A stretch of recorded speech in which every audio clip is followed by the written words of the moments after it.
अस्सलामुअलैकुम वरहमतुल्लाहि वबरकातुहू। आज हम बायोकेमिस्ट्री के लेक्चर में कार्बोहाइड्रेट्स का नेक्स्ट पढ़ेंगे। हमने इसकी डेफिनेशन भी पढ़ी थी, इसका जनरल फार्मूला देखा था और इसमें एक्सेप्शंस क्या होती हैं इसके जनरल फार्मूले में वो देखी थी। आज हम कैरेक्टरिस्टिक ऑफ कार्बोहाइड्रेट्स पढ़ेंगे। कैरेक्टरिस्टिक, इसकी खुसूसियात क्या क्या होती हैं, कैसे हम पहचान सकते हैं कि ये कार्बोहाइड्रेट्स हैं।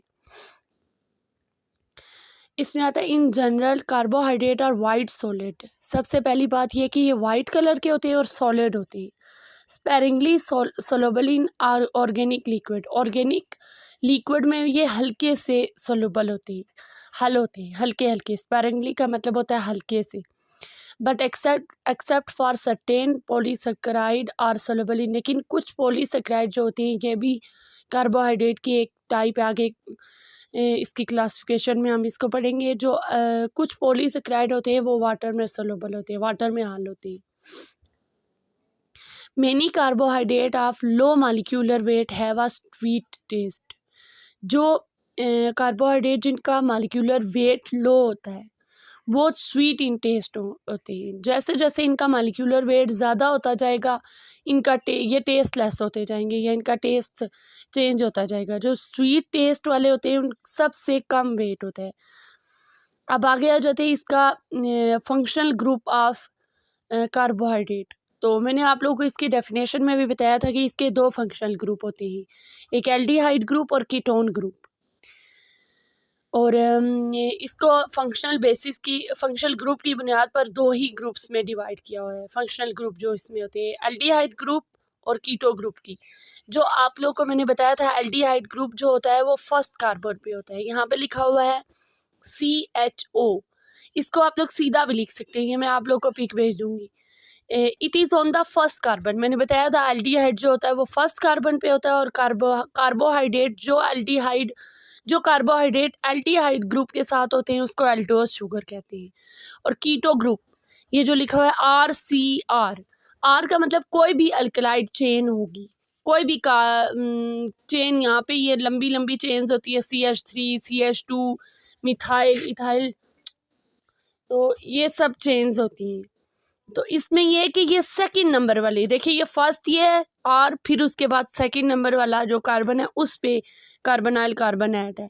अब इस पे लिखा हुआ यही है कि it is on the second carbon the sugar with ketonic. और जो कार्बोहाइड्रेट केटोनिक ग्रुप के साथ होते हैं उनको कीटोज शुगर बोलते हैं। नेक्स्ट आ जाता है सोर्सेज ऑफ कार्बोहाइड्रेट। कार्बोहाइड्रेट हमें कहाँ कहाँ से हासिल होता है, इसके सोर्सेज क्या क्या हैं। तो कार्बोहाइड्रेट है नेचुरल कंपाउंड, ये नेचुरल कुदरती तौर पर पाया जाने वाला कंपाउंड है। और इसका जो बेसिक सोर्स है वो प्लांट है। और इसका जो चीफ सोर्स है वो सीरियल है। सीरियल ये गंदम, अनाज, इन वगैरह को कहते हैं। और स्टार्च जो होती है इन स्टार्च भी कार्बोहाइड्रेट ही है। ये सीरियल्स वगैरह में बहुत ज़्यादा होती है, कसरत से होती है, अबंडेंट का मतलब है। और जो दूसरे इसके सोर्सेज हैं कार्बोहाइड्रेट के वो वेजिटेबल हैं, पोटैटो, कैरेट, बीट्स, लेग्यूम्स हैं, पीनट, लेंटिकल्स, फ्रूट्स हैं, बहुत स्वीट है, नॉन स्वीट फ्रूट प्रोवाइड। अब ये वाला क्वेश्चन वाइवा में भी आ सकते हैं और NTS में भी कि स्वीट और नॉन स्वीट फ्रूट दोनों कार्बोहाइड्रेट कैसे हो सकती है। अब इसके लिए ये होता है कि जो मोनोसेकेराइड होते हैं वो बहुत स्वीट होते हैं, मतलब जो पके हुए फल। लेकिन जो कच्चे होते हैं ना वो उनमें भी कार्बोहाइड्रेट होता है लेकिन उनमें पॉलीसेकेराइड की शक्ल में होता है, इसलिए वो स्वीट नहीं होती है। लेकिन जब वो पकते जाते हैं ना तो वो उन मोनोसेकेराइड में चेंज होते जाते हैं, पॉलीसेकेराइड कन्वर्ट होता जाता है मोनोसेकेराइड में, इसलिए ये वो स्वीट होते जाते हैं। नेक्स्ट है इसका चेन और साइक्लिक स्ट्रक्चर। तो कार्बोहाइड्रेट और बहुत ही साइक्लिक फॉर्म में भी होते हैं और चेन फॉर्म में भी होते हैं। चेन फॉर्म मैंने आपको पहले बताई थी कि पहले आपने क्या करना है कि 1 से लेकर 6 तक आपने कार्बन लगाने हैं, 1 2 3 4 5 6। फिर आपने क्या करना है कि एल्डिहाइड आपने बनाना है, ग्लूकोज का स्ट्रक्चर बनाना है। तो एल्डिहाइड में फर्स्ट कार्बन पे आपने कार्बन मतलब ऑक्सीजन अटैच करना है और उसके साथ एक हाइड्रोजन। बाकी सब के साथ आपने हाइड्रोक्सल ग्रुप, हाइड्रोजन एक साइड, हाइड्रोक्सल ग्रुप एक सब, हाइड्रोजन एक साइड, इसी तरह आप चेन स्ट्रक्चर है। तो ये आपने चेन रिंग बनाना सीखनी है, ये मैं आप लोग को क्लियरली खुद बना के भेज दूंगी, आपको वहाँ से बहुत अच्छे से समझ आ जाएगी। इसके बाद नेक्स्ट आ जाता है हमारा ऑकरेंस ऑफ कार्बोहाइड्रेट कि कार्बोहाइड्रेट कहाँ कहाँ पाया जाता है। और अब कार्बोहाइड्रेट तो आपको पता है नेचुरल चीज़ है, तो carbohydrate are the second most occurring substance in nature.